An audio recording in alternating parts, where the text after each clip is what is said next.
Hello? Oh, con man, it's me, B-Money. What's up, B-Money? Well, I have some exciting news. This episode of Off the Records is brought to you by DistroKid. DistroKid? The thing that connects directly to TikTok with exclusive access to your TikTok artist account? Yeah, that's right. And guess what's new at DistroKid? You can do unlimited mastering, distribute your music videos, and the newest, greatest thing, Bandzoogle. Bandzoogle? Yep, Bandzoogle, where you can build your band's website and your band's store in only minutes. Oh my god. And they also have an app where you can post new songs and get paid. And Off the Records listeners get 30% off at distrokid.com/VIP/tour stories. DistroKid. Get your music out there.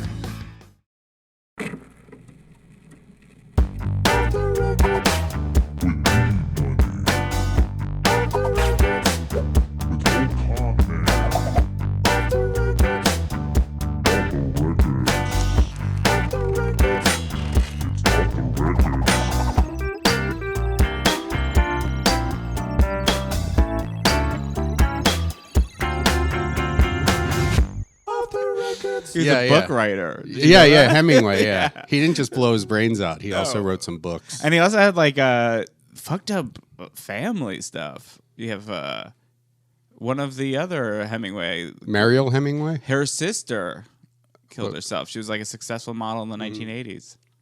Anyway, that's the Suicide Minute. Welcome to another episode of Off the Records with B-Money and the O-Comment. Ow! Ow!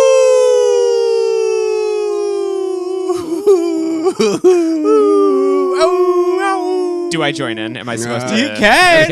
Okay. Yeah, there we go. All right, that's good. That was close. Welcome our guest today, ladies and gentlemen. We've been talking about, I've brought him up on like 2 episodes. We have the magical Ben Seidman. Hey, it's great to be here despite that welcome. Thank you. How's it going, Ben? Oh, it's great. It's so nice to see. It's so nice to see you, and nice to meet you, Sean. Oh, it's so nice to meet you. I don't know if you know this, but I'm a big magic guy. I love magic. It's my favorite thing in the whole world.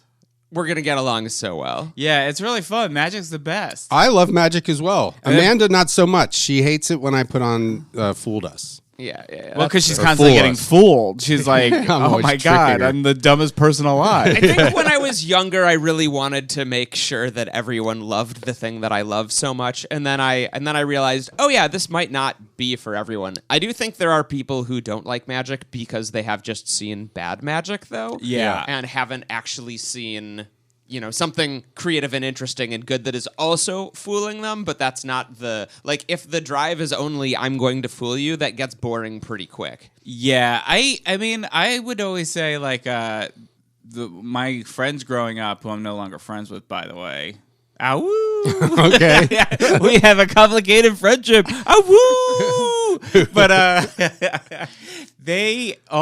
we had a kid in our school who was super into magic, and I was friends with him because we would make movies together when we were like 13. I thought you were going to say, and I was friends with him because no one else was. I mean, there was also a little bit of that, but like my other friends they didn't like that he did magic tricks to impress girls, and it worked. And I thought that was so cool. And then I was like, I gotta learn these magic tricks. But it turns out I'm not dexterous at all. Like my hands, I have, they're heavy. There's nothing slight about them. I think I realized that I could impress girls with magic about a year into my marriage, and so I really missed the boat on that one. So you didn't. Now this is something that we were talking about. You didn't use magic to get your wife.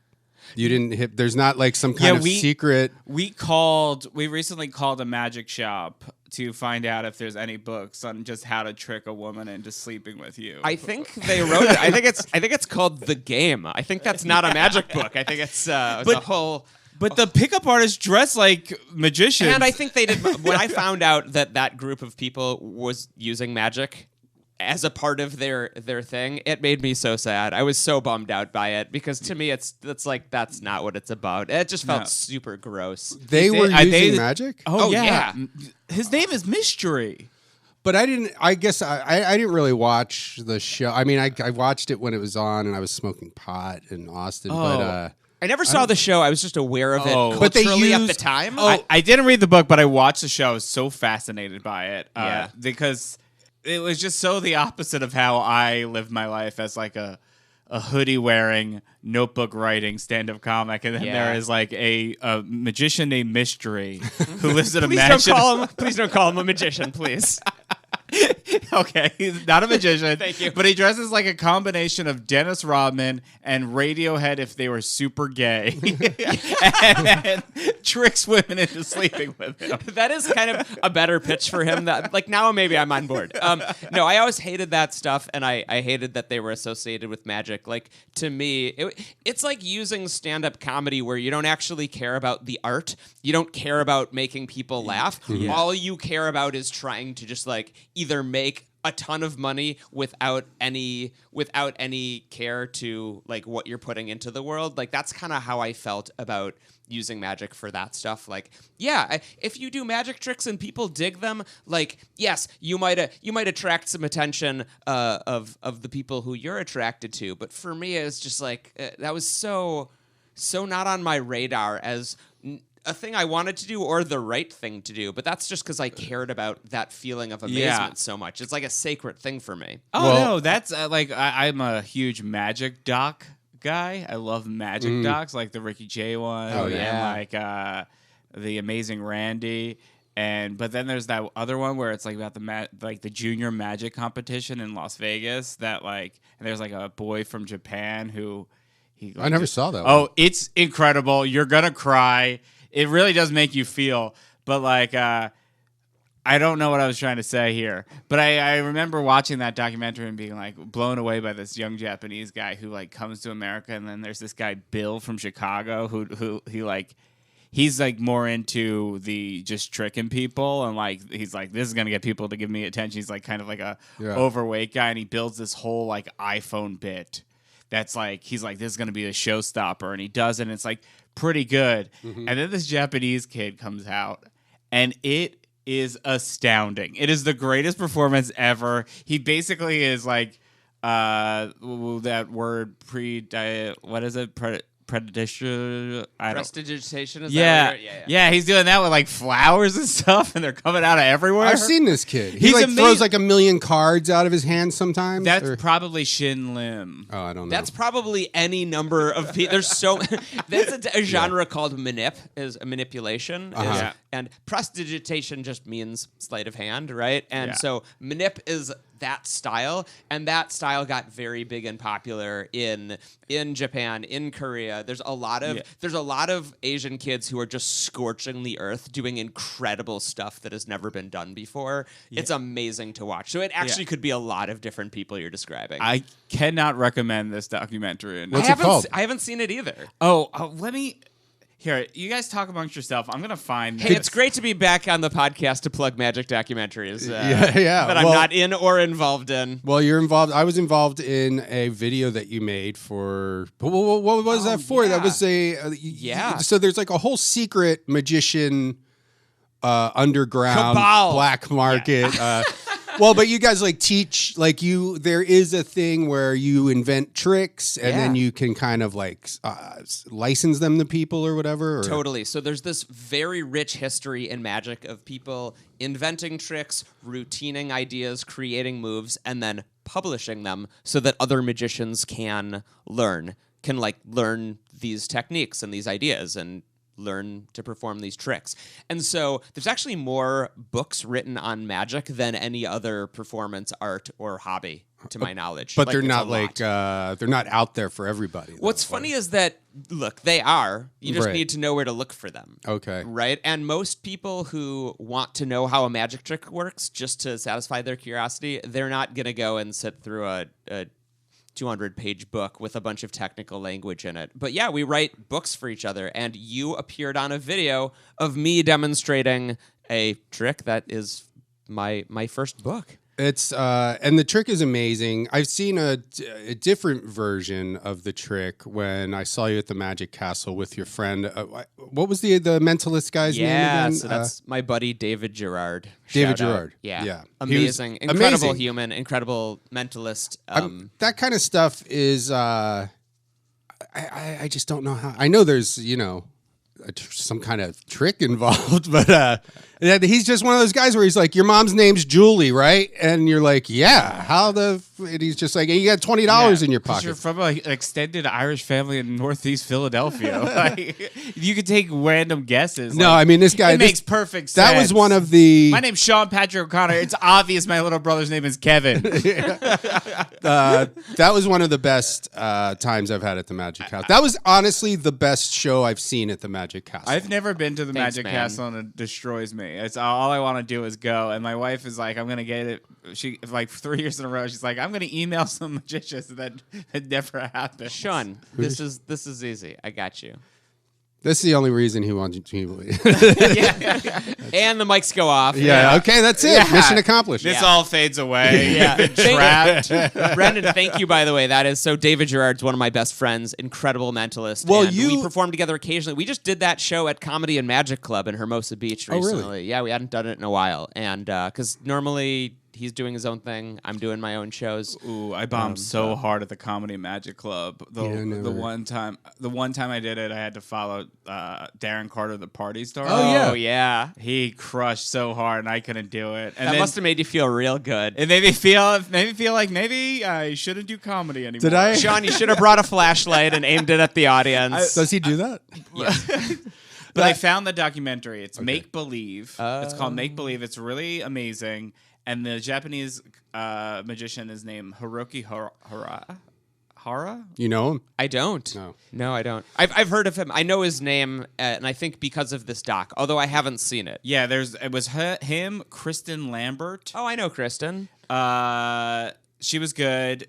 She did a ping pong trick. There was Bill Cook. Okay. Yep, I know Bill. Bill was the Chicago guy who did an iPad thing. He was, Right on. He was the bad guy in the documentary. they kind of made him the bad guy because like he kind of looks like Buzz from Home Alone. Oh, Bill is a sweetheart. No, but this is like when he was a teenager, so Yeah, he kind of sure. does look like Buzz. Oh, and man. the whole thing is you're supposed to just like be mesmerized by this Hiroki Hara guy because he's like from the smallest town in Japan that doesn't even have like internet yet. Okay. And like he is just like inventing new styles of magic. So you're like, we want you to root for him. Then there's Derek McKee. Yep. He was a Denver guy. And he hung out with a lot of guys who dressed like warlocks. They taught him how to do magic. It's a great documentary. You should really watch it. I've watched it 3 times. I've introduced other people to it. I will. Yeah, we'll both watch it. We should watch it. Let's watch it after the show. I can't. Watch it right here. We all have hard out. I don't have anything. I'm free as a bird. Did I ever tell you about Darren Carter in the MySpace days? I changed my name on MySpace to Brendan Walsh, the party starter. And literally within a couple hours, he sent me a message. It was like, hey, he's the nicest guy in the world. Oh, yeah. And was just like, hey, I don't know. I just didn't know if you know that, like, I kind of go by the party starter. And I was like, oh, well, I don't know. We can both do it. Like, But it's just like, it kind of works really well with my name. yeah. It's sort of like my audiences really appreciate alliteration, and I don't know if yours do, but Yeah, I like watched a 5-minute clip of your stand-up. It's mostly about diarrhea. The least party story. It depends what you're into. That's a party ender. Depends what you're into. But to finish glazing Ben here, that I've been in Magic Castle a handful of times, and I'd like to go too if you can give Sean enough passes for me to go. Just me and you, no wife, No wife. No, boys' night at the Magic Castle. But it really was. It was the best show that I've seen there. I've seen a handful of shows, and so you're both great. Like going into it was like, well, I don't know who this other guy's gonna be. You know, like I knew you were good, but your final trick there blew my mind, and in the video that you did with me is basically the same trick. it's a really similar plot, but with a different method. So what the audience perceives is almost identical, but how it works, the behind the scenes, like the code under the surface, is totally different. And what is that code? How do? So I've gotta go. I've gotta You go. got to tell us how to do this trick. So he used me as like a prop in his Prop? I didn't objectify you. He did. He made me wear this tight thing. Oh, you were like his sexy assistant? Wearing a tube top. I had a rabbit's foot stuck in my ass. You guys can call me Mystery. I've changed. I'm a different person I didn't now. know you were a triple X magician. But he did, and this is now we've all been to you like magic. I like magic. And you see these things happen where it's just like, it's one of those tricks where he's like, look in your back pocket. And there's a fucking thing in your back pocket, and it was a card. This lady was on stage first. Oh, yeah, the lady was on stage, and she chose a card. She thought of one. Or she thought of a card. Yeah. And what do you you picked it out of a thing, out of a deck? This is the book that I wrote explaining the technique for this. Someone thinks of a card in a deck of cards. It vanishes. The person on stage takes that card. It vanishes from their hand. They stand up, and it is now underneath them. Amazing. The one that they thought of. So that's awesome. Whoa, you just did it now. Thank you. Isn't that crazy? Check that out. Oh my gosh. Let's get a testimonial. Oh my God, it has my death date on it. I've got such bad news. We better wrap up this podcast. Get home to your family. And then the card, I tear a corner off of it. The spectator grabs the corner and rips it off. That card disappears, and it appears in the pocket of someone in the audience. And that was me. And that was Brendan. So And he said, "You stupid looking homeless guy or whatever." And I'm looking around. And he's like, "No, you idiot." I was like, "All right, what, me?" He's like, "Look at your stupid pocket, dumbass." He's got his on stage persona. He's kind of like a Andrew Dice Clay. Yeah. I wear a lot of tight T-shirts, and and it's more amazing because when the doves appear, you're like, "Where did they come from? That T-shirt's so tight." Yeah, hey, you, By Fieri, check your back pocket. It's a fucking bud. Always a good one. Yeah. No, but that's, I don't want to diminish it with that our. one hurts you. No, the Bifieri. No, it's one of the funniest things. I had bleached my hair years ago, and he was calling me Bifieri. It's one of the funniest insults I've ever had aimed at me. Oh, thanks. But I don't want to diminish the amazingness of the trick, like being the guy where you're like, how the fuck do you do that? Like, we're friends, and I was invited to the thing, but there was no kind of like, listen. Yeah. And also, there's so much. It seems like there's so many random factors, which I guess there aren't for you.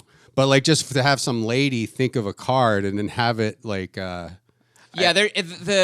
thing with that routine that I love is it's just a bunch of methods piled on top of each other, and it makes it really impossible for the audience to deconstruct it, right? Like, if there's one level of deception with a trick and someone cracks it, they're like, "Oh, I know how that works." But the more and more you think about this, the farther down the rabbit hole you go. And that's why I love that trick, and that's why I wanted, when I was asked to write a book, that's why I wanted to write it on this, because I think as magicians, we want people to feel that feeling of amazement, and giving them no chance to figure out how something works is, it's like, that's how you level that up. I mean, I think that's what I most appreciate about magic is like, because like some of my favorite things in comedy are when people do like a lot of like a ton of work for something like that ultimately pans out to be very dumb and stupid. But like, what I think about magic is like, there's so much thought that goes into it that it is like basically more engineering than goes into like space travel. And it is just to get like a guy to be like, "What? No, how?" Like, and I love that. Like, that we could be Star Trekking, but there's such a continuum too. Like, just to be clear, some of this stuff is stupidly simple, right? Yeah. Like, and there's things that are insanely complex, and then there's everything in between. And if you're bouncing between methods, like, hopefully the audience never knows, because that's just what's going on underneath the hood. yeah. It's so cool that you're having me here for this. I think the subject matter we're diving into today, as far as this record goes, is kind of fun, because the practical joke angle and the precursor to candid camera, like you said, that's a magic trick in and of itself, right? Yeah, so this record that Ben chose is Coyle and Sharpe, the insane but hilarious minds of Coyle and Sharpe. And this is I don't know a ton about these guys. I love what I've heard of them. They would just trick people on the street and record audio of Yeah, it. they were a popular duo on the radio in the early 1960s. Jim Coyle, 1932 to 1993, may he rest in power, and Malcolm Sharpe, 1936 to 2020. Wow, that's a long time to live without your comedy partner. Yeah. They were just a great radio duo that like they formed in the 50s in a boarding house. Yikes. And Jim Coyle is described as a benign con man who talked his way into 119 jobs by the time he was 25. And Mal Sharpe had recently graduated from college, and they just met and got on the radio because that's what you could do. Yeah. You could just walk into a radio station and be like, he's a con man, I'm a college graduate, put us on! We live in a boarding house. That's really cool. I love that he is described as a con man, partially because my new magic show, Con Man, is now touring. You can see me in Plymouth, New Hampshire, Manchester, New Hampshire, Eau Claire, Wisconsin, somewhere in the desert in California. I'm just going to plug dates because you said Con Man, and that's the name of the show. Oh, that's perfect. I've been writing this for like 17 years. Amazing. And it's a show about con artists, pickpockets, phony psychics, and card cheats, and how all of us are vulnerable to trusting the wrong people. Me personally, I fucking love con man. Try trick me. I'd love it. I'm challenging you all. Yeah, it is. I'm fascinated by con men, like people that just worm their way in. They're like, I'm a Rockefeller, and then everybody's like, okay, here's you can stay at my mansion and have my boat. Is it so much harder to con now? Oh, I think it's so much easier in a lot of ways. Yeah, the cons have just shifted. Like so much is online. Yeah. Like so much is a scam and not a con. For it to be a con, you really have to buy in. Like people who get conned are looking to get something over on the other person in a lot of cases. Yeah. You're like, as the victim, you think, wait, I can come out ahead in this situation. And that's how you can truly be taken advantage of. If you could somehow make it at the end, everyone's wallet's missing, and then it ends with a video of you on like a plane. Well, don't spoil the end of the show. So yeah, let's get into it, and then we'll find out about hypnotizing women, which the magicians do. Sometimes. All right, yeah, let's get into it. So I like how you just toss that in as an aside. Like, wait, who does this? Well, we were talking. Why were we calling magic places? We called them to find out about, because we were talking about how like you have a lovely wife. I do. And every magician I know has like an objectively. I think we're talking about how David Blaine what's his face? David Copperfield had Claudia Schiffer, and not to mention all of those teens on Epstein's Island. No. Is he in the Epstein files? He is. I will say his show brought me great delight. And The so I can dinosaur separate one? the art from the artist on this one. Yeah. Did you see his latest show in Vegas? I think it's always the same show, but there's just been rotation. Like I saw the one with Blue 42, the alien. He has like a little alien puppet named Blue 42 because his dad did work at Roswell. Right. And so Blue 42 and him kind of do like this comedy duo thing together. But at one point, they find like the camera on the audience, and they find the oldest woman there, and it's like, and we had one magical night together. And that's like an old woman being like, what? It's like, wait, she fucked that alien? That's such a good reminder that what seems like a fun joke in the moment, it's like, well, if you think about it, the subtext is that this old woman had sex with an alien. An alien, like a 2-foot alien. But then at the end, like they do all these fun like comedy duo bits, and then it has this moment that I was just like, honestly, you can't write. Like, I couldn't write this, and I really appreciate it, is they have all the fun, and he goes, but you know what, David? Your dad really loved you. I do remember that, yeah. I love Blue 42. I have talked about Blue 42 more than I've talked about my own parents. This show blew my mind. You should hire Blue 42 to tell your son that you love him.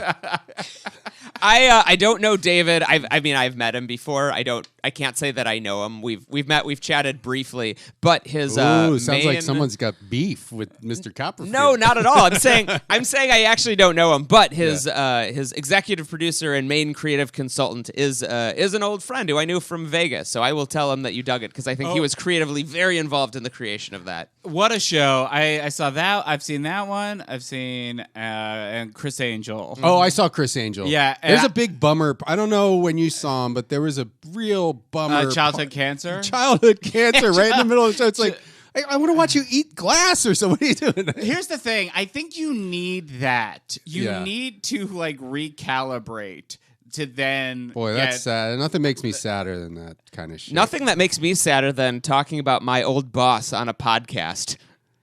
Chris Angel. Chris Angel, I the used- Shaquille O'Neal of magic. Exactly. I had nothing to do with the live show, but back when he was doing Mind Freak on A&E, I was one of the consultants. I helped write that show, and so working with that guy, that was a trip. Well, don't worry. He's doing all the same tricks. Oh, great. Yeah, but Walking up ladders the wrong way. So are you telling me that the childhood cancer bit, which by the way I have not seen, you're telling me it did not play? oh, it's a bummer in the room. It feels really bad. Yeah. And then I can't remember the twist, I don't remember. but I'd he seen a few tries years to ago. walks with one of the children. He walks the kid's soul up to heaven. Yeah, kind of. Oh, like a magic show. To me, that's not magic. It's just like this is the part you where gotta do I a- go and smoke cigarettes, and then you watch a video about how I'm actually a good guy because I help kids with cancer, and then I'm such a good guy. One of those dead kids' sisters is here tonight.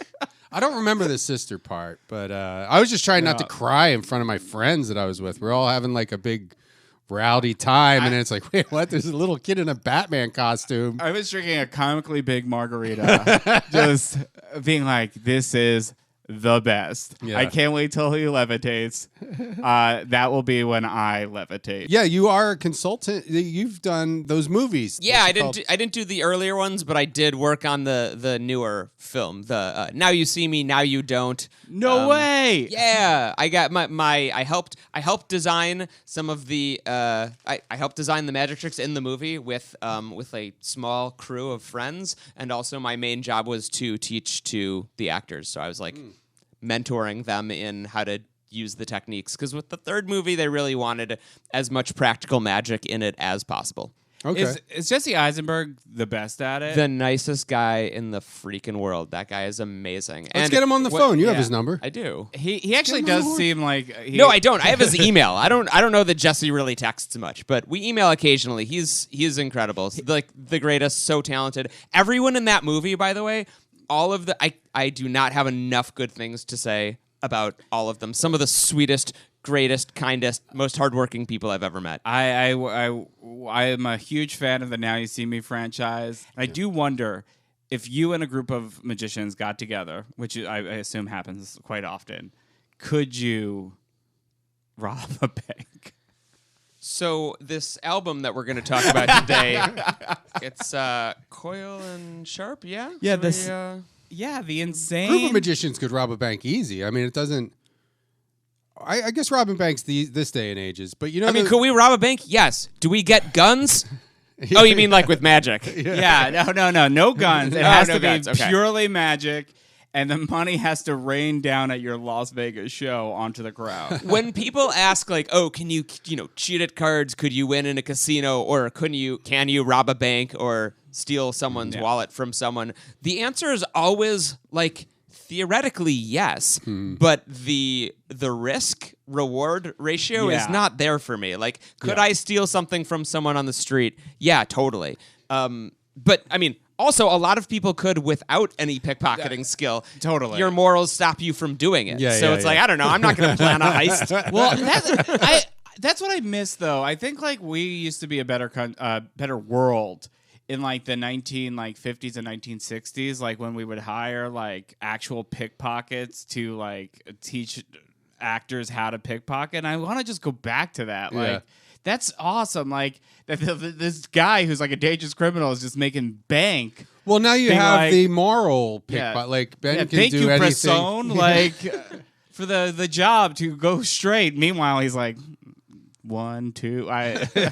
Money cost was like inflation. $1 or $2 is a lot in 1950. Yeah, I mean, you could buy a monkey for $35. Yeah, that blew my mind when you told me that. Yeah. All right, we could talk about magic all day. Let's listen to some of this record. Great. Dang, Coyle died from complications from diabetes. No shit. Yeah, 1993. But he did get to see the 1992 Olympics. That was a good one. The Barcelona. And the other guy got to see 9/11. Yeah. He actually died on 9/11. I think he was flying one of the planes. Made Building 7 disappear. He wasn't a magician. He was a looking for radio new and host. ingenious ways to make money. With right, this in mind, our super salesman, Coyle and Sharpe, on the street with So their just got portable magic tape on my recorder, mind. stop a distinguished-looking businessman and ask him to take on a new line. It's another Coyle and Sharpe put-on, of course, but they've introduced themselves as research analysts to the unsuspecting. Starts the interview. Would you go along with the idea of using germs and bacteria as gifts? Definitely not. Why is that? Well, I just don't think it's right in this American way of living, that's all. Well, a pet store here in the area has been working for about 3.5 years on a process to actually domesticate germs. Would you have these germs in your home? Definitely not. I feel that it will contact some sort of sickness in time to come.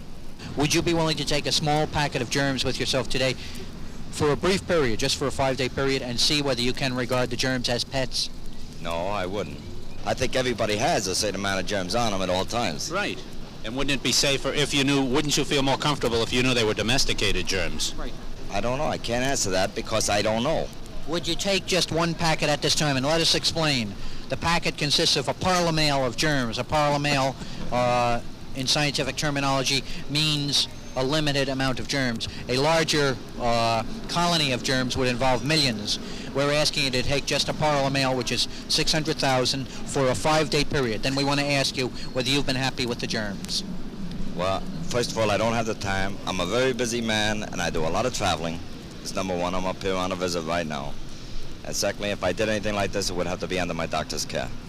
Well, couldn't you say you do a lot of traveling, couldn't you, while you're traveling, act as a distributor, a wholesale outlet for germs? Why, would you pay me for this? Yes. Certainly. If you could make money, would you sell germs? If there was money in it and there was no danger to anybody else, I possibly would try to. I don't know if I could. Would you rather be on the wholesale or retail end of the germ distribution? I would definitely want to be under the wholesale end of it. Doing what with the germs? Wholesale distribution. As you said, use them for household pets. Gosh, I have to say, I love the 180 that this guy does. Yeah. Like you can feel so much about him, where he goes from like, yeah, I want to have no part in this, to like, no, actually I want to potentially be financially involved in this transaction. It was like he had a full 3 acts there of Yeah. just being like, no, quite possibly, and how do I How get much are you involved? talking about? Yeah. No, these guys are really ahead of their time. I love it. It does seem like they're just like standing in Times Square, Yeah. annoying a businessman who's like walking there, who's like, I don't have time for this. Unless.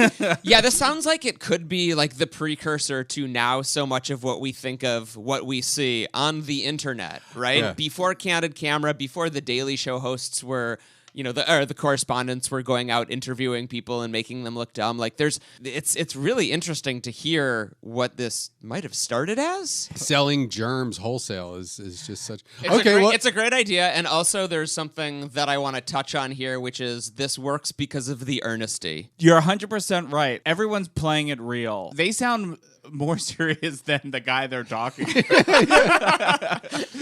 I was gonna have you pick out a few tracks for us to listen to, but this next one, we gotta hear it. The track's called "Eating People at a Death Ritual." Okay.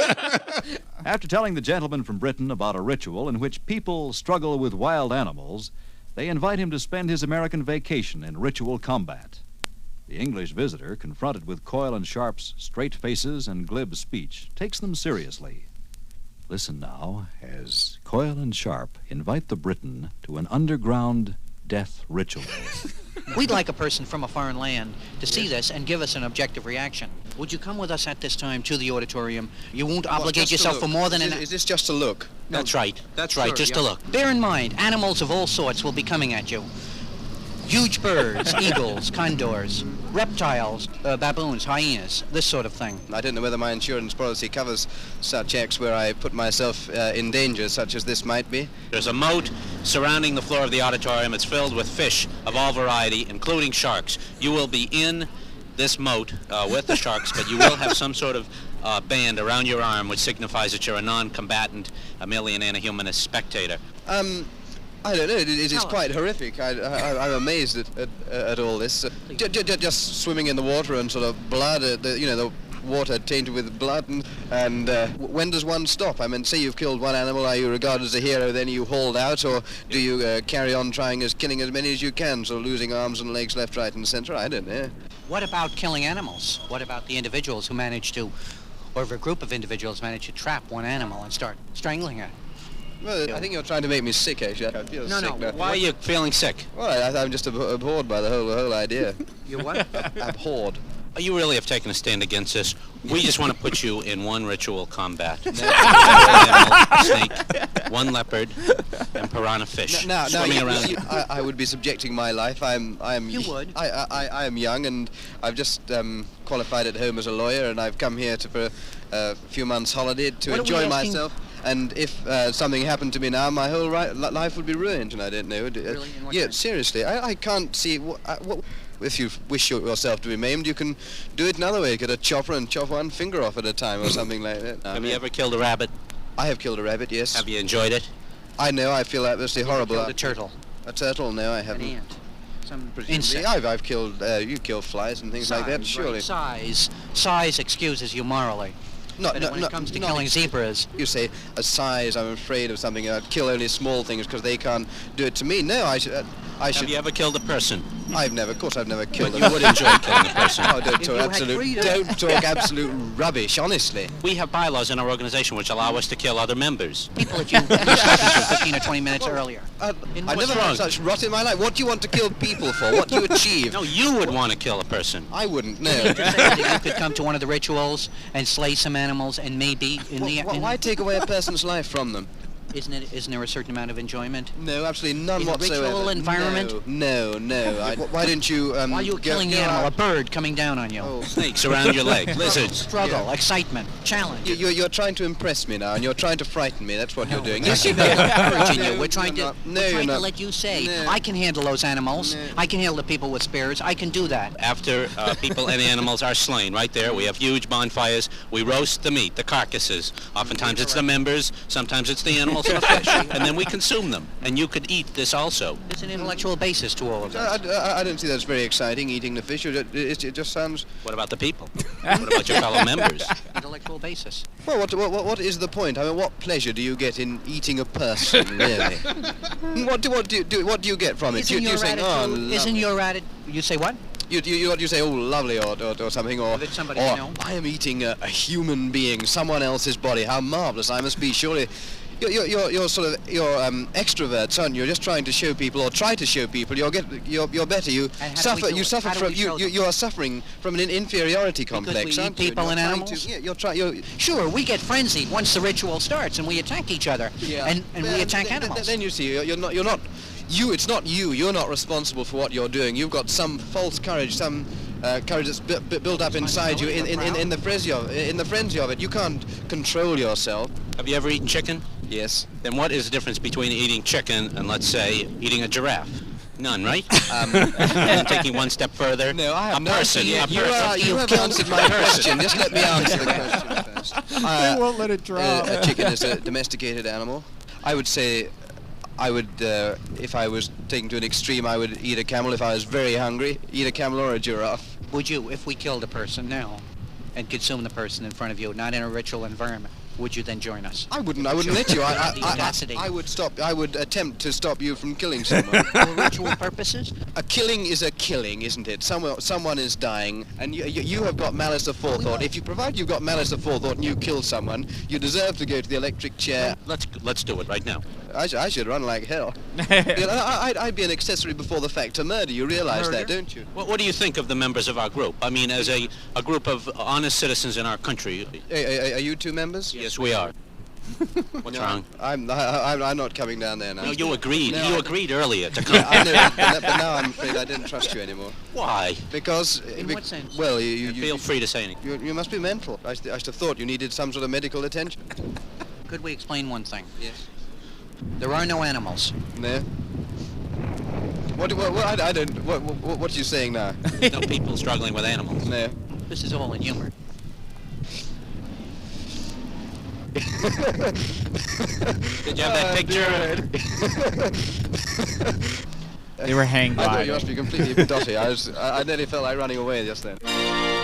So they must be so charismatic and disarming in person to get people to just like go along for this long. I think it's a much more innocent time. You didn't have a bunch of fucking TikTokers running around squirting mustard on people's shirts as a quote unquote prank.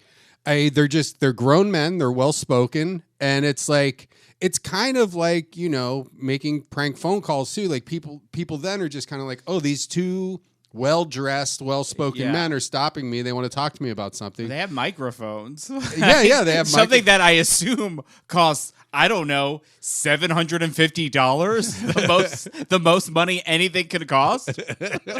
Yeah, it's so funny listening to it now, thinking this guy could just walk away, and he doesn't. He's gonna negotiate. Like, well, yeah, maybe a camel, but not a person. Yeah. I think it says a lot about. There was just a lot more trust and a lot more humanity where people just wouldn't be like, what are you talking about? Go fuck yourself and then leave. Like, I will say, I think we are worse because this is going to sound like a lie, but it's 100% truth. I watched a British guy eat camel last night on Instagram. I really did. He was in like Saudi Arabia, and they had smoked camel. And I watched him eat it. What are you doing with your time? My algorithm's fucking weird. Your algorithm is helping you prep for the podcast, and I love that. Unknowingly. Now, have you ever... Oh, a few questions. Have you ever worked with animals? Like, have you ever incorporated doves or any of that shit? Rabbits? No, I've never done anything like that with my own act. When I did work on Mind Freak, we did a couple of things with mice that I worked on. But they were taken good care of. That makes sense. Am I too hot or too cold? No. I was. We have one of the mice on the phone. Yeah. Oh, okay. Hello? Yeah. Hey, this is me, Money, and the O'Con Man. Are you one of the mice that worked with Chris Angel and Ben Seidman? Yeah, I don't want to talk about it. No, please don't hang up. Please don't hang up. Who the hell's that? This is the O'Con Man. Oh, hey, man. Oh, you wrote for that Shaquille O'Neal show. Yeah. Oh my God. I did. No. You were on that episode with Gary Owen. You were in his pocket. That's right. Yeah, I tell him to do things. Man, I love Hollywood mice. Oh, it's good to talk to you again, Ben. I miss you, buddy. I miss the warmth of your pocket. No, don't your hang pocket. up. We want to know about your time on Mind Freak. Oh man, it freaked my mind out. I got to retire with a full pension because I was so traumatized by what Chris Angel did to me. What did he do to you? He made me disappear. He made me ride a cat, man. Oh, she hung up. Brendan Walsh, you're such a professional. You make me laugh so hard. I love that. That was a she. I don't know. I didn't really get it. Yeah, do you have any dirt you can dish about the Chris Angel stuff? Well, what did you do with mice, number one? There was two things we did with mice. One was Chris apparently ate a mouse in front of Jamie Kennedy on his couch. And, most of this was just the... Usually it's the other way around. Well, yeah, things have been going real bad for him. Now he's eating mice on his couch. So that was thing number one. Thing number two was when we were shooting I think it was season 4 finales in New Orleans. We did a couple of different tricks with mice where he would I think a mouse appeared and then he put like a little mirror in front of the mouse so you could see its reflection, lifted up the mirror, and then there were 2 mice. Like the reflection became another mouse. And yeah, my job was I worked on that trick and then was also the mice wrangler. And then I was dating a girl at the time very briefly who lived in New Orleans, and she was like, "Oh, I'll take the mice." And she kept the mice as pets. Oh, wow. Yeah, it was lovely. Ooh, I love this mice. So we'd like to check in with that mice now, or that mouse now, the one who's been living with my ex. Hey guys, it's me, the mouse that lives with Ben's ex, and I gotta tell you, she's a real smoke show. But I'm not saying Ben's a bad-looking guy, but I don't know how he's pulling these guys, this caliber of women. You know what I'm saying? All these magicians, man. But yeah, I look at her naked. She gets dressed in front of me. She doesn't. Nobody cares if a mouse is watching, so I get to see everything. I've seen it all. I can get into the walls. I do everything. Any questions? No. This is not how I trained you. So You he's should be like more a- respectful. Yeah, I know. I always go I dirty. just want to go back to it for a second. I think it's so interesting that eating a mouse in front of Jamie Kennedy, mind freaking a guy who's X'd so many people, and this it's kind of a duel. Like Jamie's probably trying to X him. And then, Chris is trying to mind freak him. Ashton Kutcher's outside trying to punk both. Oh, that's a funny idea. Just have, the battle of the pranks. I think there was Nobody just a knows time what's period where people, and I don't really remember if they were friends, but wasn't there a time period where it was just anyone would go on anyone's show? It's well, I'm promoting this, that you're promoting that, Yeah. we'll do a thing. I guess that still exists. I can picture him eating the mouse. I've seen that. I've seen that. He really shows it in there, right? Yeah. I remember that. Yeah. And he's kind of like a reverse. I think you're thinking of that Richard Gere video. Oh, you're right. You're right. I stand corrected. Yeah, it is. And I want to talk about that. Oh, you have the gerbil? Moving on. It's all rumors, okay? I slipped. We were ice skating, a whole thing. It's not what you think it was. Oh, so it wasn't like a contraption was made that led you to... The wires were crossed in the stories. Actually, when they pumped Rod Stewart's stomach, it was full of my semen. So they didn't... They never mentioned that it was mouse semen. My parents are such fans of what I do. They like to consume everything. Oh, This is no. where my mom will turn off the podcast exactly now. Oh, no. I'm sorry, Ms. So Seidman. sorry. It's okay. I'm so sorry. Ms. Is it Ms. Seidman? Mrs. or is She she can call her. remarried? She would say, "Call me Susan." Okay, Susan. We're sorry about that. Maybe I can put a... Sorry about the mouse cum, Mom. A sentence Oh, I never well, thought I would wait a minute. say. I didn't even say the C word. I thought you did. He said semen. He said Oh, semen. he but, did. I'm sorry. but you know what? Honestly, you're not wrong. Brendan usually would say come. No, I wouldn't.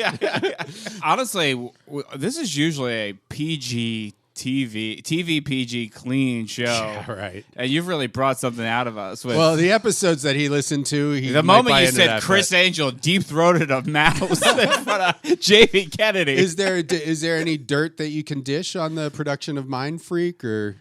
I don't know. I gotta one ask a lawyer to reread my NDA and see if Okay. there's a statute of one can- limitations. You're not allowed to shit talk a thing that you worked on. Oh, you learned that the hard way. Yeah. Yeah. He's Chris Angel. I'm not saying even though we know it doesn't have to necessarily be negative. Yeah. It could just be like, oh yeah, Chris would eat 17 bagels for. well, he 17 mice. Ate, he ate the mouse, but off screen, he was actually I like the fact that your hand drifted towards the knob that does the mouse voice. You're such a professional. Listen, Just out of the corner of my eye, Brendan's hand just lightly places it I on the can't knob. believe that a fucking magician is giving away my I'm sorry. method of trickery. I of sorry. all people to pull the curtain back. I'm so sorry. For the listeners who thought there was a real mouse calling in. At a certain point, though, it's just so much appreciation from one practitioner to another. And me too. Let's pick out a. I mean, these guys now. Hearing this, I don't know if I've listened to this. I'm gonna buy more records of theirs because everything I've heard before this, I remember. I don't remember specifics, but I remember being blown away that they were doing this stuff in the '60s. Well, I do want to shout them out because something that was not made clear on their Wikipedia page. They are semi-comedy. They are like true comedy legends. Oh yeah. They were a Warner Brothers act in like signed in 1963. David L. Wolper, does that name mean anything to you? Because it means something to me. Yeah. He, produced Willy Wonka and the Chocolate Factory. Right, okay. Like, legendary Hollywood producer is the guy who discovered them. Oh, wow. And, like, not only were they so successful in the 1960s, they were so successful, they still have a website, which I don't think, like... Wow. Like, Red Fox doesn't have a website anymore. Yeah. You can't get redfox.com. We should try to get that. We should. That should be our website. I'll look into it. Yeah, it's just both. It's like Red Fox in the middle, and then our two pictures is like, you better wash your ass. I mean, I gotta say, I'm not actually that surprised. I didn't know who they were, but they are genuinely funny. The bits seem solid. It's like, so ahead of their time. Like totally. Just the tone and the the level of. I don't know. I just feel like people weren't messing with people this way, where it's like, okay, listen, you're going to get in a moat with sharks. Like every single thing they're saying is hilarious. Yeah, and everything was like thought of. Like you're going to wear this special band so that they know you're a civilian. Right, they know the shark. They're not going to attack knows you. you're just a spectator. Yeah. No, it's super well done, and they're really good at mild escalation. Yes. Like where it's never causing the person to feel any like alarm at the moment. It is like it's very gradual and nice. I'm wearing a shirt right now for Nirvana the band, the show, the movie. But the Nirvana the show, the band, Nirvana the band, the show is quite similar to what this is. It is a TV show where the only two actors on it are these guys, and everyone else that they interact with in their story are real people who don't know they're in a TV show. And this has a bit of that feeling to me because they never heighten it with those people for them to not sign the release. I'm so curious now if, like, because I don't know much about the history of this style, like entertainment, prank, comedy, etc. I'm curious, were there any precursors to these guys, or can we say like, no, this style came from them? That's an interesting question. I mean, when was Alan Funt? Like, I mean, this was the '60s, but Alan Funt is probably the same time period. I do think a lot of this style is from Steve Allen in the 50s. So he's kind of introducing it more in like we're calling people on TV. Yeah. Doing this. Yeah. So it's like in-person prank But calls. this is we actually have the technology now to do go the man out. on the street style. Yeah. Where of course, and that is exactly what they're doing is they're just like you look at every documentary of how, like the Beatles, there's so many British people being interviewed that had to be so commonplace in cities of like, we finally have the ability to film interviews like with men on the street. Yeah. That when you see this, it's so rare that you're like, well, they must be real. This is real. This is real. This is obviously real. I also love the way that the narration sets it up at the beginning. Yes. Like that's so smart the way that they that way you start listening to the clip. You're already on board. You understand the context, and it's kind of like a straight man to tee up these other two like straight men who are pretending to be straight men. That is a product of its time. We've listened to a lot of albums that like often start with like, we here at Humor Technology are always on a constant quest to find what's new and hip today. We sent two of our greatest scientists to ask people, where's the beef? Well, you do have an impressive resume. You've been on. You're very kind. You've been on Fool Us a couple times, right? A couple times, yes. And I don't mean to, that's like bringing up Premium Blend for it, but no, that's like, better than Premium Blend. No, but I'm saying he's done so much more since then. Premium Blend was great. I used to love watching. But Premium. the last time you were on Fool Us was 8 years ago, maybe. Oh, it was. It was during the pandemic. I think it was like 2022. Okay. Is it true that like when you like you do the thing and like they're speaking in code and then like you go over and talk to him. Teller's like, I'm gonna fucking murder you. How fucking dare you? Come on here. I went to the. I don't know if I've ever told you this. Start that rumor. I love that. I went to the same high school that Teller went to. Oh, really? Yep. That's Philadelphia. You look so much better than he does. Wow. And you're from Penn. From Penn. Sylvania. Yeah. Okay, I didn't. Oh, right. Okay, That's cool. I didn't know even that. get it. Well, because I was also thinking of Larry Fine went to that high school as well. Oh yeah. The worst stooge. I beg to differ. Listen, I don't want to get into who my favorite stooge is. Who is it, Mo or Curly? Fucking Curly. I'm a classic Curly. I mean Curly, the Curly Shuffle. But no, you've done so many things. I watched things specific, like shows that I don't want to watch just for you. There was like that science-y. There was like a weird Netflix. Yeah, Brainchild. Brainchild, It was a kids' science show that Pharrell produced with Atomic Entertainment. Yeah. It was like very, very fun. It seemed like it was like 2016. Seemed like a good year to try to get kids into science. Yes, scientists. But can you make my hat bigger? Okay, we can get a magician in here. Maybe a magician can make my hat. Maybe a magician can pull me out of my own hat. That was cool. That's very funny. That was very funny. Did he wear a big hat the whole time? I didn't meet him on set. Okay. We crossed paths like Couldn't ships meet in him the night. because the hat was in the way the whole time. Yeah. All right. Well, what are you up to now? I'm sorry. I'm like asking you and then No, you're telling you. great, man. I mean, if you're listening to this and you like if you like magic, I'm very proud of this new show. I think it's what I've been working towards my whole life. It's called Con Man. Right now, the dates are in New Hampshire, in Plymouth, March 20th, March 21st in Manchester, and then Eau Claire, Wisconsin. Tickets will get announced this week, or they'll be announced by the time this is out. That's April 11th at the Pablo Center for the Confluence, and then also I have Dayton, Palm Springs, and we're slowly setting up more. But this is like, I just love this show. It's a theatrical magic show. Is there going to be in LA?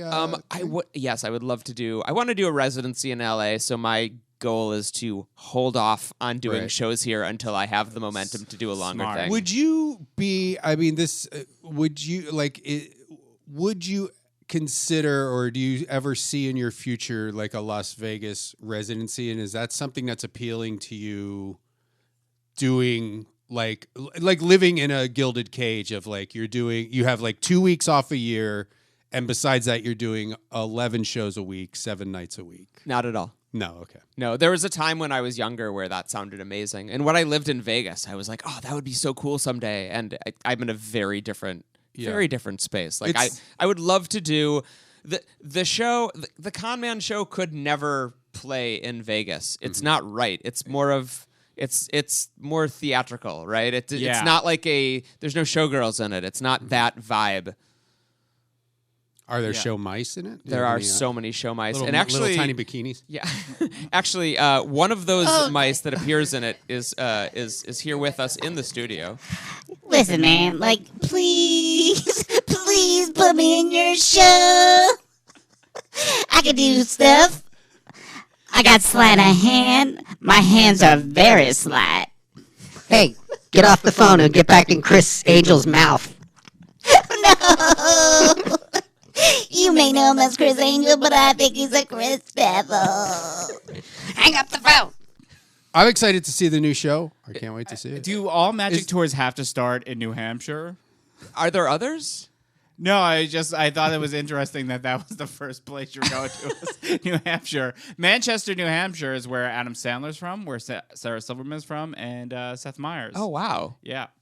I didn't know that. All like this like small like cool town created like 3 comedy. Stanhope's from up there. icons. He's from. Really? Oh no, that's Worcester.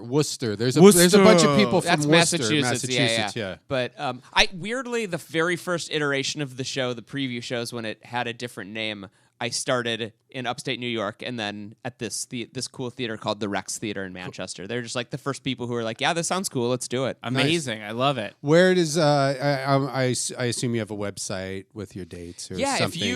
if you find me on Instagram, it's in the bio. So Okay. my name it's just Ben Seidman, Seidman. Well, And Brendan, why don't you check your back pocket? What's up? holy shit! It's a fucking mouse in my pocket. Look at the mouse's stomach. Oh, wait, that's Hey, look at my stomach. Did he tattoo the tour They dates just pumped on my stomach at the hospital. It's full of Brendan semen.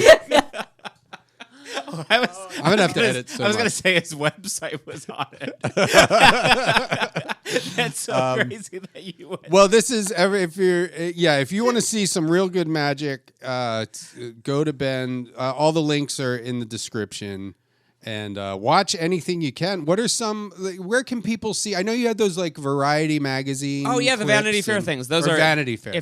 Those are a very fun watch if you don't live in New Hampshire. If you want to see some magic, I did these Vanity Fair videos breaking down magic in film and TV, and I also demonstrate I demonstrate the techniques. I do magic in them. I talk about the movies. It's very fun, and that's just if you search Ben Seidman Vanity Fair. Is this available for streaming? This album? That's a great question. I do have something to promote. Please watch Strip Law on Netflix. It's I think it's actually premiered now. It premieres this Friday, the 20th. February Congratulations. 20th. Yes, it finally happened. I hope you like it. It'll be coming out tomorrow. Yeah, watch it tomorrow, Yeah, please. We and the most important part, if you watch it, is when it asks you to like it. If you like it, do double thumbs up. That apparently means the most in the whole world. So On Netflix? on that Netflix, you have to do if that? you have to give double thumbs up is nothing. It's kind of like you don't even like it. Double thumbs up, the algorithm goes, "Ooh, I like this." It'd be a shame if somebody gave it a thumbs down unless they get a Apparently writer's that assistant. doesn't Unless matter they get a at writer's assistant job. What if I mail a postcard to Ted Sarandos's home address? Does that help? No, it's all about double thumbs up. I don't even know if Ted Sarandos knows about this show. That's good. I don't know his address, so I can't. do You that. know it. We all know it. You do shows there all the time. Yes, Coyle and Sharpe is streaming. This was All great. of- It was all of so their cool to albums. listen to this. Like that was Yeah, so much I want to fun. hear more of it, but I could talk about Sean and I both genuinely love magic, and very glad that you came in today on short notice. So And, cool. Thanks for having me. This great was to see a you. delight. I think it's just so fucked up that Dana Carvey canceled on us. Yeah, well, That was really a hard pull. I was trying to think of who we could potentially get in the future, so I know what I like. I once tuned Dana Carvey's guitar backstage. Whoa, really? Weirdly, he was in Vegas. I don't remember why I was there. Yes, there was. Do you remember the Throckmorton? I think it's still there. it's still there. I just Yeah. did a show. I just bombed really hard there.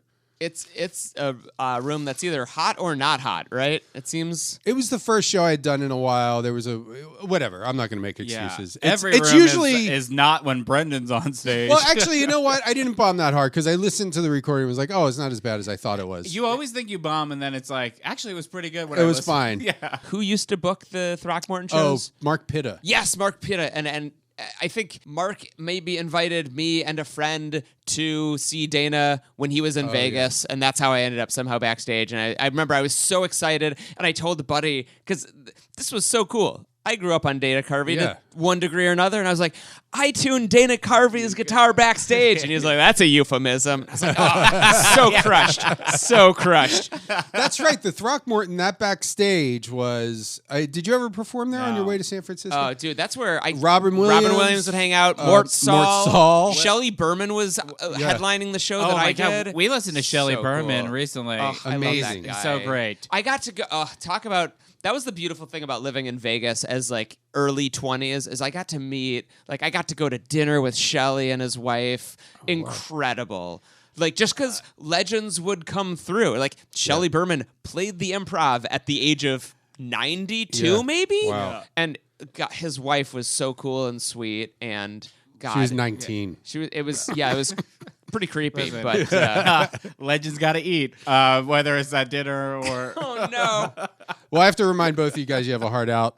I'm going to and just I can't recommend. Maybe I will put this on Patreon if you want to listen to it. But go stream it, and I'll read some of the. We only got like 2 tracks into this, and I want to hear the whole thing. Here are some titles that we didn't get to: Pack Rats in an Art Gallery, Child Maniacs Destroy Homes, The Grafted Mutant Mouse. I'm listening. Maniacs in a Living Hell. the Sloppy Dentist. Santa's Secret. Putting Fungus on an Infant. Maybe we have to. We gotta put that one on. Okay, we'll play. We can push our heart out to hear Putting Fungus on an Infant. Yeah, we'll play that. That'll play That'll us be out. our outro. Yeah. So you got Strip Law. Go to Ben's the links in the Con Man, his new Con Man. show. Go see Con Very Man. excited. Hopefully there will be a Blood. LA. But I'll fucking fly to New Hampshire. We'll go. I'll go to Palm Springs. We'll I mean, that open. one's close. Oh yeah, Palm Springs. Let's go. That was Let's do it. April. Oh my god, that one's such a cool little theater too. It's like a really intimate. When is it? I want to say the 30th of April. You guys distract great. people while I. Yeah. We'll do a podcast on the We'll ride do the there. road. We'll take somebody with April us. 29th. It's Wednesday, April 29th. Oh, Wednesday. Perfect. That's great. We'll Wednesday, do, Friends Day. We'll do sets. Oh my god, Wednesday Tober. Oh my God, yeah. that would be so much fun. We're going. Well, that was Off the Records with B Money and the O'Con Man. Awoo! Awoo! And stick around. We're gonna play Putting Fungus on an Infant. Here are the mad put-on artists, Coyle and Sharpe, on the streets once again. They see a pleasant-looking young mother coming toward them, and with straight and innocent faces, ask her to give them her baby for scientific experimentation. Jim Coyle starts the street interview. Would you favor the idea of taking children, taking infants, and putting what amounts to a fungus on their feet? Which fungus will develop and will grow as actually an outer layer on the child, and in a sense will have a grass-like appearance, but will protect the child in future years against the negative aspects of weather? If I knew for sure that it would be safe, it would cause no harm. We're looking for somebody today who will essentially volunteer their child for this experiment. Would you at this time, knowing that there will be some medical provisions made, volunteer your child? Right at this moment on this broadcast. On this broadcast right now, I'd say no, because What are we asking? Well, I would refuse because I don't think you people are. I don't think that's quite the thing to do at this time. I mean, no doctor would agree with you. They might Right. They might easily commit you. In fact. It is for the child's well-being. Well, I think I'd have to think about it. I couldn't You have just. to think about whether you want to help your child. Oh no, there's no doubt in my mind I want to help my child, but I have to think about what you're Bring your child what down you're tonight. saying. Bring your child down tonight. We'll give you the address. We'll Where- make the all right. application. Will you bring the child?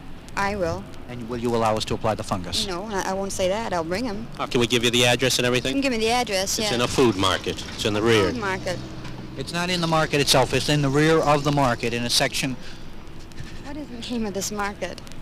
What is the name of this? You are putting me on. We are. Huh? You are putting me on. We're with a radio station. We really are. Oh, brother. What did you think? What did you think of us and the proposal? That you were a bit off. Then you saw that scene in the back of the market. Yeah, that is too much.